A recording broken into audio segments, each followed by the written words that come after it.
much, Chairperson. Mr. Matlala, I wish to, before I ask my questions, send my sympathy to your kids and your wife.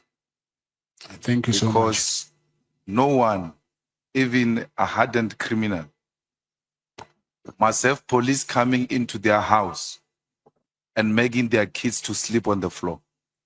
No one must ever do that to our kids and to our wives. If they've got an issue with you, they must take you on. Because the procedure would have been, once they arrive, they should have isolated the kids and put them with a female police officer in one room who's reassuring the kids that everything is fine. We are going to be fine while police are interrogating you or doing their business. If this happened, it deserved to be condemned, Chair, because it was brought to our attention that kids were made to sleep on the floor. As Black people, we have inherited trauma, and no one must pass that trauma to our children. And no one must take advantage of our wives. Whatever we do on the streets is between us and the streets and has got nothing to do with our children. And police must understand that wherever they are, that no one must ever take advantage of young kids. How do you put a child on the floor and point a child with a firearm? It is uncalled for, even if they are looking for the most dangerous criminal. That must never be done to children. I thought I must make that statement before I proceed. Mr. Matlala, just tell me your place of birth. I was born in Seshou, but in Petersburg Hospital, Provincial Hospital. Where were you born? I was born in Mamelodi. Yeah, which hospital? It's no longer there. They used to call it a nursing home, but it's no longer there. You have a birth certificate from there? Yes, I do have. And then the primary school you went to? It is called Uwani Primary School. Was a principal there? Principal, it was Serudu. And then were you baptized? No, I was never baptized. And then high school? You said it yesterday. LeighAnnMathys High School. Who was a principal there? Ngwe, Mr. Ngwe. After high school, you didn't proceed to tertiary education? No, I didn't. And then you never worked in any formal employment? Or no, I never had any formal employment. So from high school, that's when you engaged in informal trade? Yes, I will say before even high school, my mother disappeared on me. Then I had to raise myself. I was actually a street kid. So I grew up in the street for a very long time. So I just realized after when I grew up that my mother passed away, but she was an albino. And I heard later that she was raped because there was this myth that if you can rape an albino and then you can get cured for whatever. Then that thing traumatized her a lot that she disappeared. And when I found her, she was terminally ill. Then I think it was 2002 when I found her through her friend. It was very late and then she passed on. But all along, I was street kid. I'm sorry to hear that. Now, Dlamenis have got some roots in Swaziland. Yes. And you said to us your grandmother is from, is a Dlamini. Yes. Did they have a place in Swaziland, or was she originally from there? No, KZN. So you don't have any relation ever with some people in Swaziland? No, I don't have. So when you travel to Swaziland now, what were you traveling for? What purpose? It was I was invited to the king's birthday. Oh, so you know the king? And the queen mother. Yes. But I was invited by the queen mother. Oh, so you know the queen mother? Yeah, but it was the birthday of the king. But I went there through the queen mother. Yes. You were a guest of a Queen Mother. Yes. So this ID that has got your picture and the ID number that is similar to yours and all of that, what is the story there? I don't have an ID for Eswatini. So that thing was fabricated so that they can deny me bail.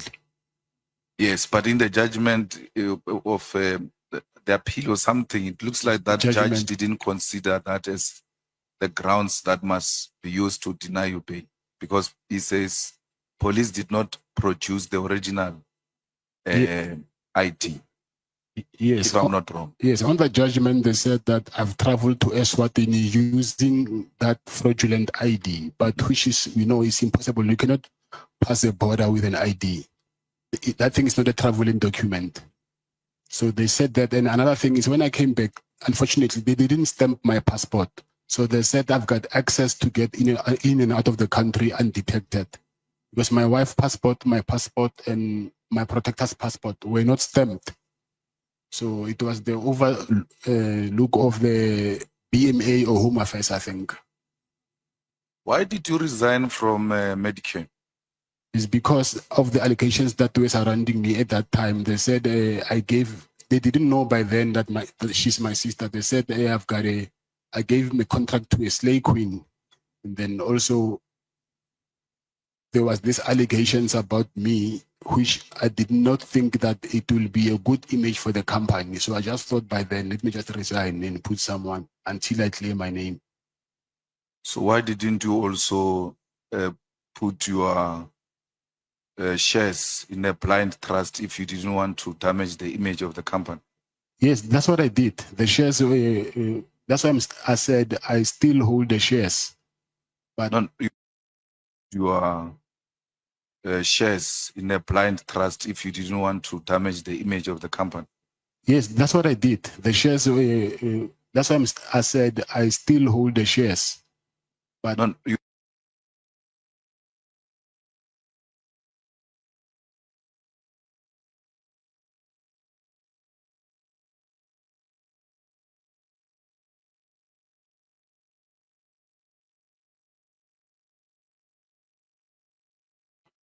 I was just avoiding me being the director of the company.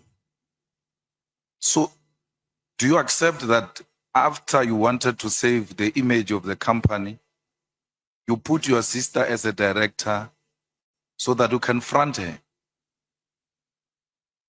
Because you didn't relinquish for business reasons. You relinquished because you want to face some challenges and someone must be holding the fort for me.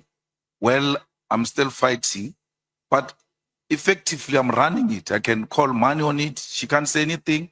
I can tell her to do this. It's effectively you doing it. She's just a front. Yes, I agree. Sister, so it's not like I was using her. So she's family, and then it was only for the time being until I clear myself, I clear my name. No, once you are fronting a person, you are using a person. You just agreed with me that you are fronting her. You are using her. But she was getting salary. Yeah, even if she's getting a salary, she's not the owner of the company. You are using her. But she was getting salary. Yeah, even if she's getting a salary, she's not the owner of the company. That's what you did. And in the empowerment of women, it defeats the whole purpose, because if she walks around with the image of a person who has got a tender of 360 million and therefore does not need any kind of empowerment or an assistance because she's got all this tender to herself. But in reality, there is a man behind her who's controlling this company. Do you accept that is wrong? Yes, I accept that it's wrong. Mr. Matlala, how does the cell phone goes, your cell phone, you see this one? Yesterday I left with this honorable member to a meeting, and when we were on a podium, I left to a bathroom and I left my phone. When I came back, she food and goes to a prisoner inside here, and when you come in here, you find it in a cell. When I came back, she said, I was extremely shocked that you left your phone because you go everywhere. The cell, for you to find it in the cell. NAC, you found it with NAC. You're No. given by NAC. No, it's not. It's not the same cell phone. Or it's a different cell phone? Yes. So it's not your cell phone? No. Or NAC gave you a cell phone that you can use while you are inside? Yes, I found him inside prison. He was using the cell phone.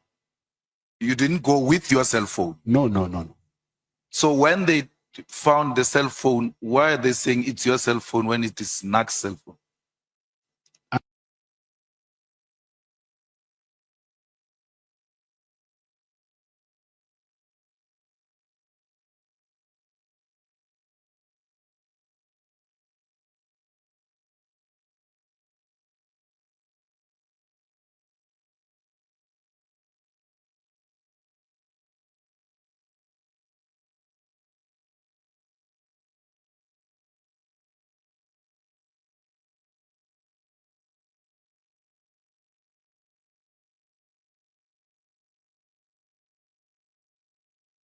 I'm saying I got the cell phone from him, but because they found it on me, you know, if I was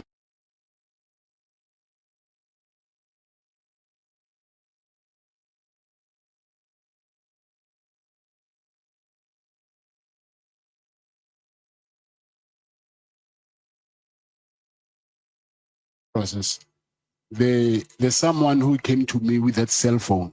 Because, you know, in prison, a cell phone is like a public phone. You'll find 3 people using the same cell phone. Someone said, hey, check. They're talking about you in the media. It was that day when Mr. Mkonazi was doing that press briefing.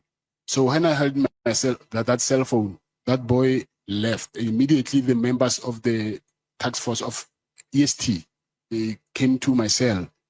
And then the same day, those guys from intelligence and PKTT, they came to prison. So I asked myself a question that if this thing was found in prison, how did these guys knew that I was found with a cell phone? So I thought maybe it was something which has been organized for me to be found with a cell phone. That guy who was arrested and sentenced for killing Bozwani, what's your relationship with him? I'm forgetting his name. Keke. Yes, I don't have a relationship with him. You have never worked together? Work? Yeah? No, no, no. But he's also from Mamelodi. Yes, yes. Mokotsi believes that you are John Wick, and everybody else there believes you are a John Wick in Mamelodi, that you have been killing people in Mamelodi. Yes, I heard that. But what are you, John Wick? No, I'm not. Do you kill people? No, no, no, no. Have you ever been accused of murder before? No, no, no, never. So what effort have you taken, the same effort you have taken in saving the image of the company? Yes. To save your image from being called a John Wick and being called a dangerous murderer in Mamelodi? What effort have you taken? That thing, I heard it from Matlala Commission, but I was in CMEX. There we don't have access to anything. So there's nothing I can do at this moment. My main focus now is to fight to get myself out of this place. No, but you're called John Wick before you came here. No, no, no. I don't know about that. You are not called John Wick before you came here. Now, in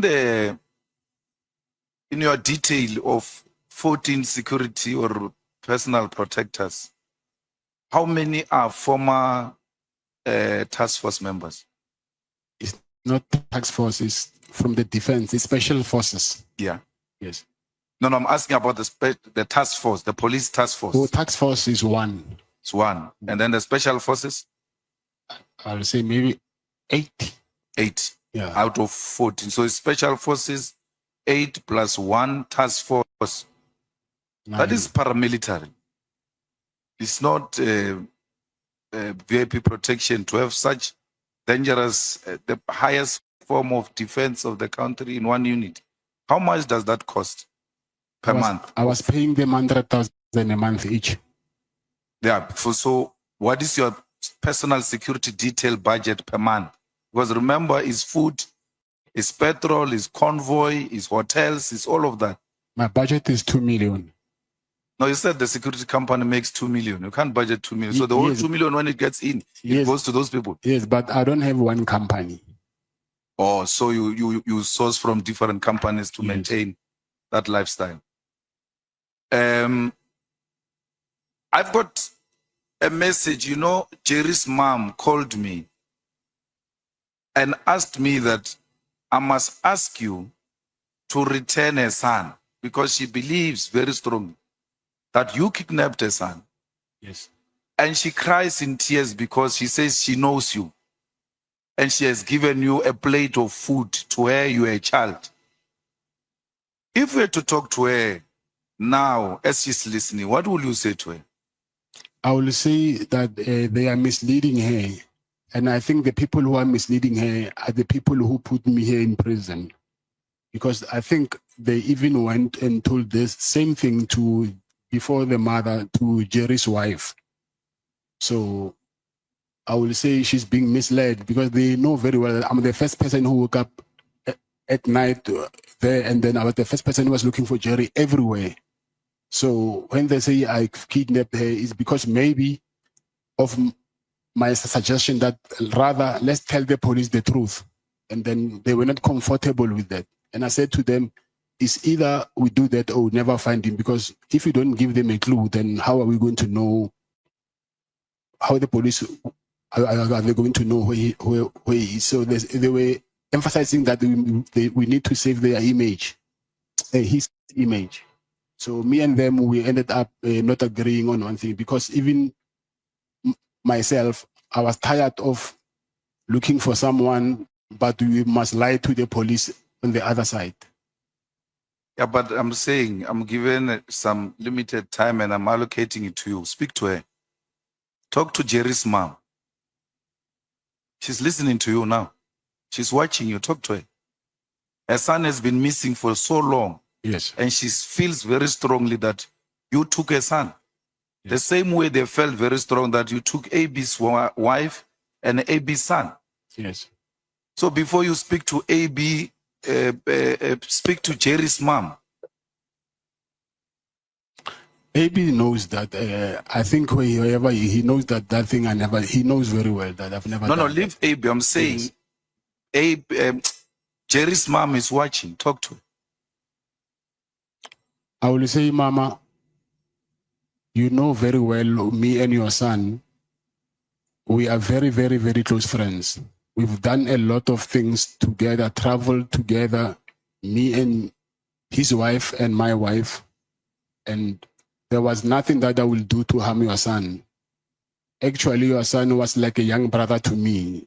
So there are people who are getting between us, trying to convince you that I took your son so that you might think of me as this boogeyman that people paint me to be.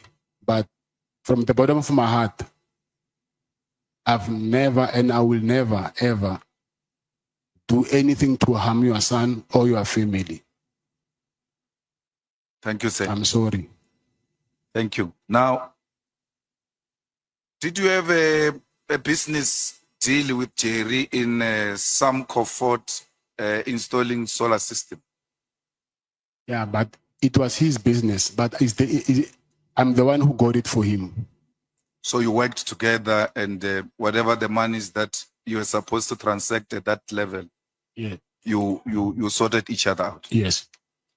Now, just before Jerry disappeared, and then I think Jerry disappeared a week or two, and AB's wife disappeared 2 weeks after or so, but it was within a short space of time.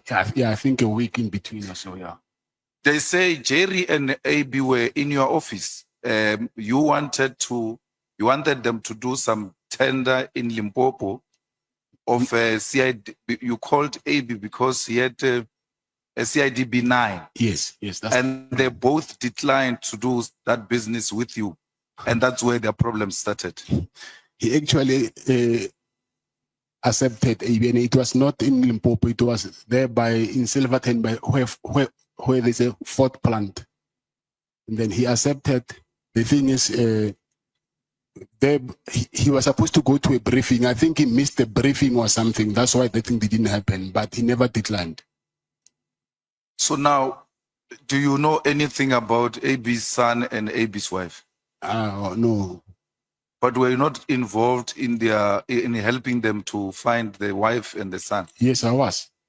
And then as from a security company perspective, what were your suspicions or your findings, as it were? Actually, there is this Pakistani guy whose employee was kidnapped. The Pakistani guy, he's a Muslim. We go to the same mosque. So he told me that his employee is being kidnapped. So I asked around and I found out there's some guys in Attridgeville who kidnapped that employee.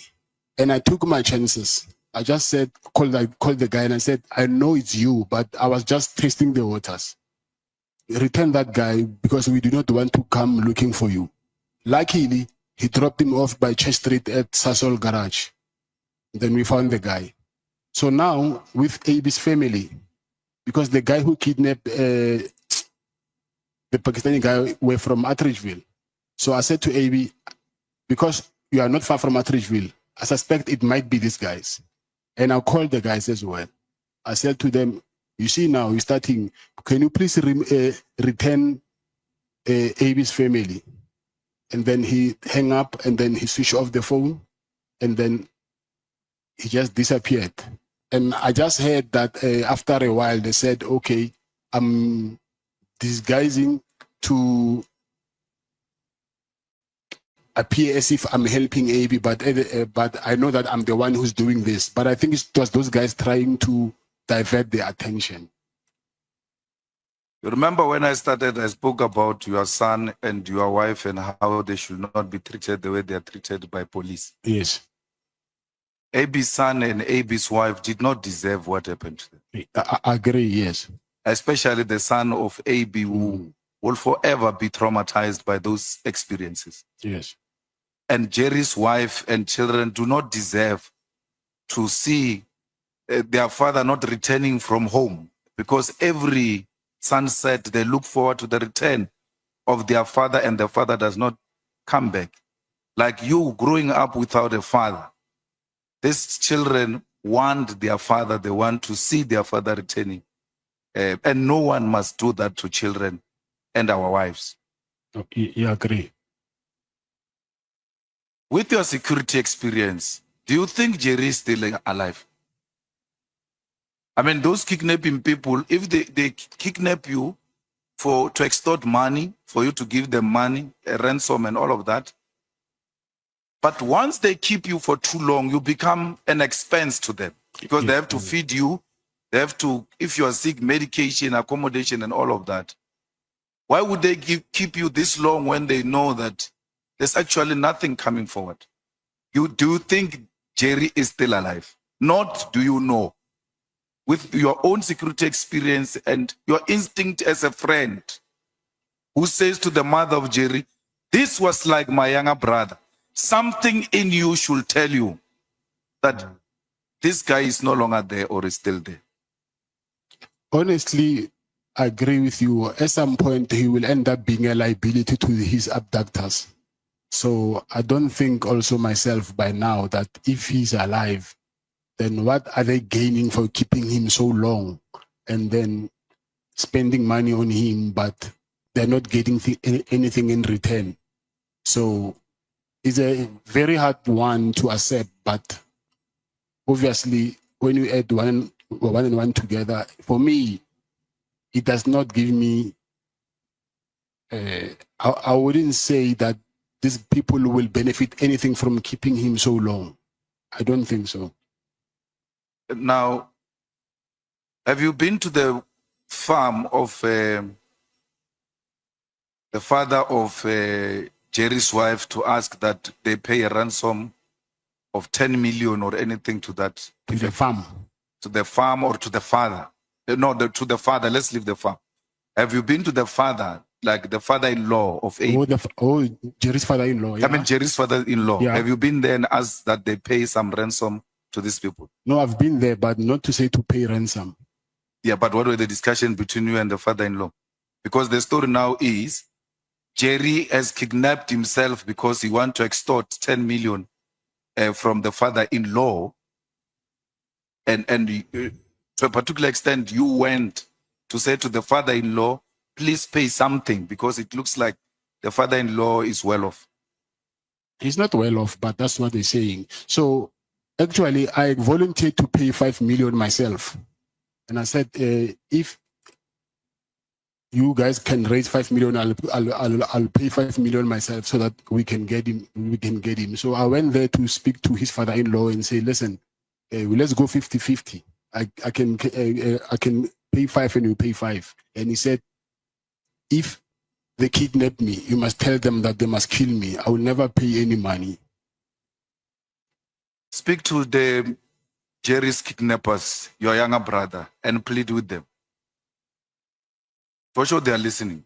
They knew we were coming to speak to you. If you're to speak to their conscience, what were you going to say? I will say, what we need now is closure. So whether they have them, they must just release him because he's diabetic. So I don't think wherever he is, he's in a good health. And also, if they did something to him still, let them give us a sign somewhere to at least have a closure to know, because it's not nice every day sleeping, not knowing what happened to your brother, your father, your son. So what can at least comfort us now is closure, whatever it is. So at least we can know going forward what to do. Thanks. Julius Mkhwanazi, what is the story there? You installed the blue lights he installed the blue lights in the cars that are owned.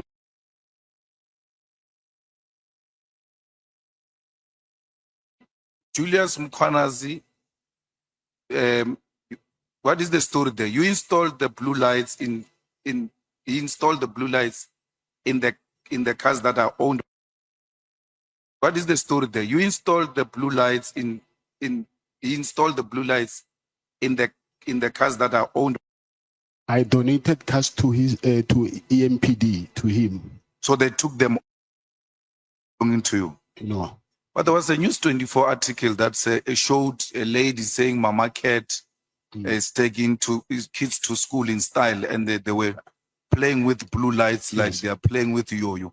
Yes, I'm divorced with my first wife. So I was not in relationship with my first wife. And Mama Cat is the media saying that. It's not her saying Mama Cat. So she's living her life, and then I don't even, and those are not my cars. So my cars are BMWs. I think everybody knows. I use BMWs. So she's got cars also with blue lights without your involvement. She don't have cars. Maybe she sourced a security company, or what she did, I don't know. Because me and her, we don't have that relationship anymore. We divorced. What is your relationship with Julius Mkhwanazi? Julius Mkhwanazi, I will say, he was a friend. Was. Oh, so you donated because you had a friend who was in the position of authority? No, it's because I proposed to him when he was an operations manager that, listen, I want to donate the cars, but with conditions that we do brand awareness, and then I will also send proposal to... Protected by you? No, not by me. I went there when it was only once, and it was when it was state of the city address. It was only once. Yeah, but you went to fetch the mayor of the DA with your cars, yes, and they had blue lights. I don't know if they put blue lights on because I was not there. Was it not your protection that was driving the cars? Yeah, on that day they came as backup.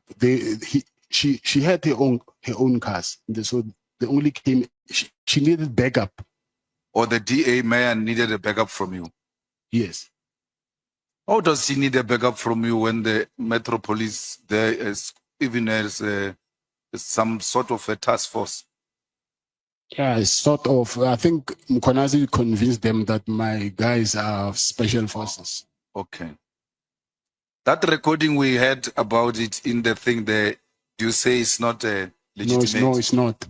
It's not. I even have proof of what happened. So you never gave Sibia money? No, never. You never said CBI is a Matlala, criminal. you stop speaking. But Can what if we- I'm taking a time? We pass the microphone to Honorable Mathys. I'm on, Chief. I'm in charge. No, yes, I'm the one who is running the meeting. But I'm in charge. Yeah. I'm the one time we have who is allocated. running the meeting. I want to hear her speak. Honorable Mathys, This is your is our time. arrangement. We won. Honorable Mathys, is your time. I see you speaking. Okay, Thanks. thank you. Now, Fronting, Chair. She's Yeah? fronting. what? I didn't hear that. No, the person who's saying you're fronting, they will never even speak in the presence of their president. You see now what you did to me, Chair.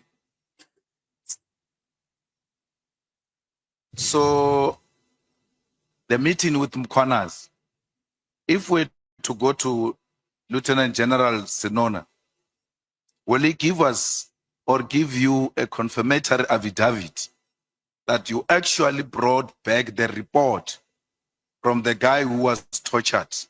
Because you said you didn't go back to Mkwanas. You actually told Senona that the guy has declined.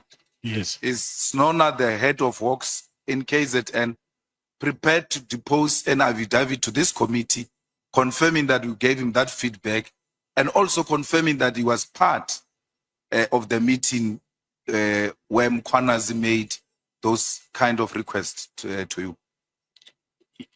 I think he will, but I've never spoke with him since I'm here, so I need to contact him, but I think he will. So why would Mkwanas think that you are the best person to talk to people who are accusing him of torture? Because he didn't know your relationship with those people. Yes, because of he found out that me and the guy, we are in the same estate. So he asked me first that if I know the guy in this estate, because he heard that I'm from Midstream as well. So, and it was Minister Begitele who arranged a meeting. Yes. And Minister Begitele is the one who said, Mkwanas can make these problems go away that you are confronted with. Yes. And to that effect, then arranged a meeting. When he arranged a meeting, were you present like the time he was calling No, Kuman? No, I was not. And so how did Minister Kele know about your penthouse? You are meeting for the first time. He doesn't know you and Yes, all of that. The next thing, there is penthouse staying there and all of that. How did it come up? It's the guy that he introduced me to him. He said, hey, this guy's got a nice penthouse. I assume the guy knew that Mr. Kele traveled a lot to Pretoria, and then he was struggling with accommodation. Not struggling, he had to pay accommodation. That guy said to him that actually, Kathy's got a nice penthouse there. So I think you can talk to him, he can offer you. How many times has Minister Kele been to the penthouse? I think 3 or 4 times. But it looks like he said he's been there twice. Only twice. No, it cannot be twice because he's been there twice when that guy was alive. And then after that guy's death, I remember he left his white Hugo Boss shirt in one of the bedrooms. And I sent him a message. I said, it's me. I took a picture of that shirt and I said, it's me, Cat in Pretoria. And I even showed him his shirt so that they can know who is he talking to. So after that, it was the 3rd time. And I think, 3 or 4 times. It cannot be twice. It cannot be twice. Now, which year was that? This year. So if you're to be released here and you go and ask as a resident or the owner of the penthouse there by whatever the place might be, you go and ask for the footage of all those days. Will we find those footage of or more than twice? I think that will depend on the security. Sometimes the footage after a certain period gets deleted. So I don't know how long they keep the footage. As a security person, how long does it get deleted? Do you delete it or it automatically deletes itself? It does. After 3 months, sometimes it does. And if it's a residential, you'll find after 2 weeks, So we will not find your CCTV coverage of you and Tele at the hotel in Durban, where you gave him 200,000 because you said you walked to the car where the cars park normally in hotels. There are CCTV cameras for Yes, security yeah, purposes. Yes. yeah. So you send your security, and then you walk with Tele to a red car, Yes. Jeep. You put the money in, and then he drives away. Yes. If we're to go and subpoena such a CCTV Yes. camera, will we find it? Yes. Yes, 100%. And then that day when I'm happy because you and Minister Tele are agreeing that you went to Durban to deliver the last, the other portion, the second last, I suppose. And then when you are there, your conscience said, no, this should stop. I'm not continuing with dishing out money. This is now amounting to abuse. And then you stopped. But he kept on calling you. So where you and him agrees that you were supposed to meet in Durban. Yes. That's why he gave you 20 calls. And you are saying, yes, I drove to Durban for purpose of giving him money. And that day, I took a decision, I'm no longer doing it anymore. And he gave you 20 missed calls. And we asked him, why did you call him so many times? He says, we were supposed to meet. Yes. So on the meeting part, you and him are agreeing. What we need an evidence of is this portion of the exchange. Even if it's not visible money, but as long as we see the Tele money from you, the Tele bag from you to his car, that's prima facie enough. So did he really make those calls on that day when you decided no more?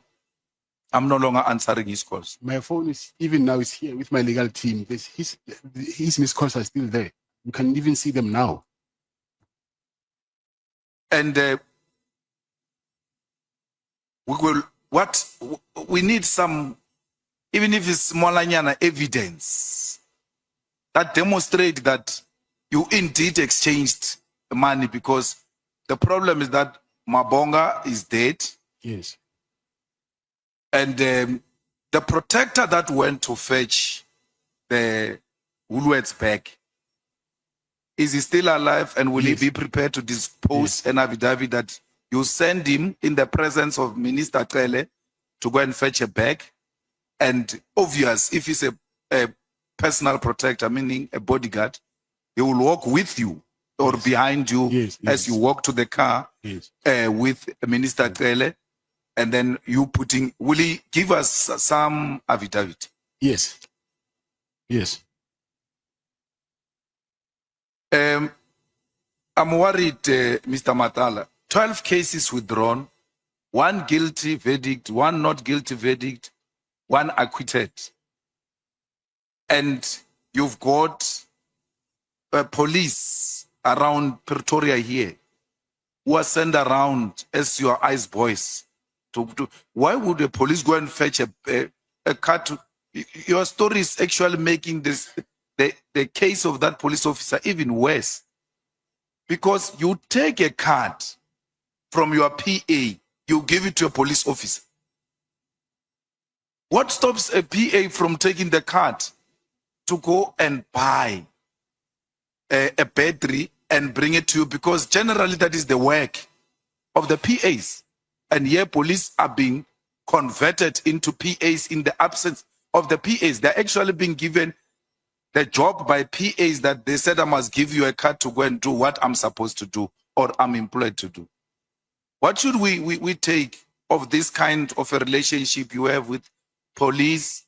And the next thing, cases are withdrawn, and meaning the people who have actually complained in these cases have never experienced justice, because this will somehow, the reason we're asking you about this police officer is to determine your proximity to the police in this area and to determine whether police are actually under your control. No, they're not under my control. Yeah, but why would you send a police? And he's probably older than you, No, he's not. or is a small boy. He's a lighty. Okay, so you were sending a lighty policeman to run around. Not a lighty. You know, when you, like a little brother, I will say that. So not a lighty in a defamatory way, manner. So I'm saying sometimes, yes, you might be policeman, but at home you are a brother, you are a sister, you are a father. So when you are at home, whether you're a policeman or not, or you're a judge, if I'm your older brother, I can send you whatever, then you'll do that. So it's not because of I'm undermining you as a police officer or as a judge or whatever. I'm saying you can send a judge who's your younger brother to go and buy a battery. Oh, bread or whatever you want. A judge. Your brother, I think he will, when he's at home, you know, he'll call you Abuti, whether he's a judge or not. So that respect will always be there. Thank you. Thank you, Mr. Matlala. I want my sister to have an opportunity to speak to Kat, even if it's not too long. Let's go. Thank you, Mr. Muffa. Just quickly, this thing of your lifestyle is quite bothering, right? So you have, what is it, like 14 guards?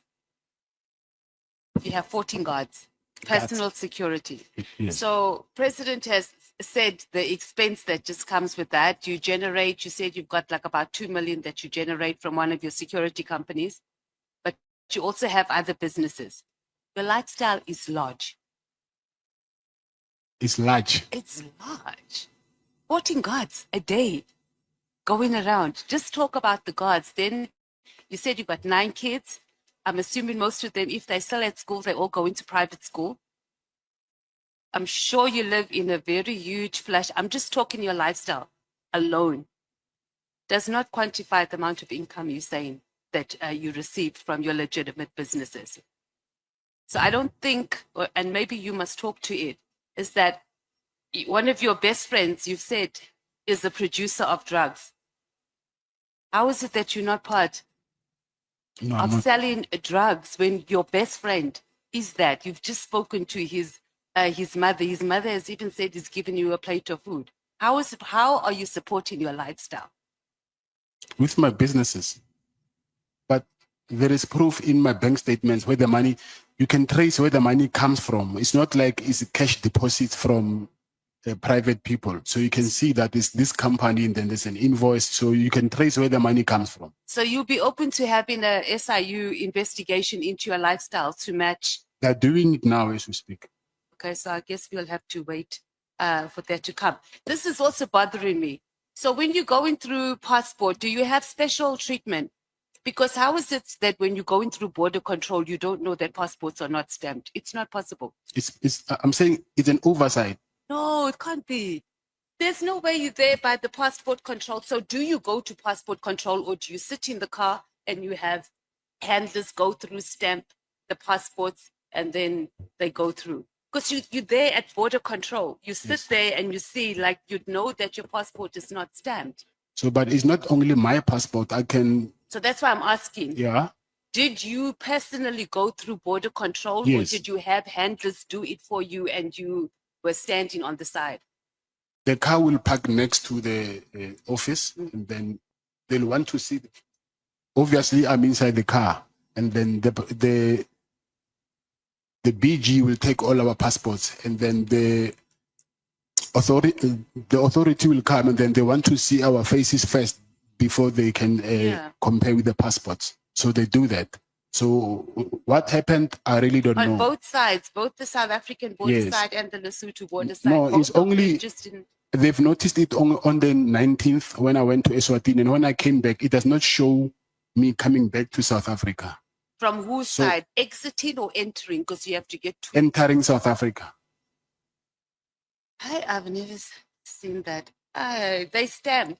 And I don't think which border did you use? Because I don't think you do it through... And then this John Wick reputation that President was talking about.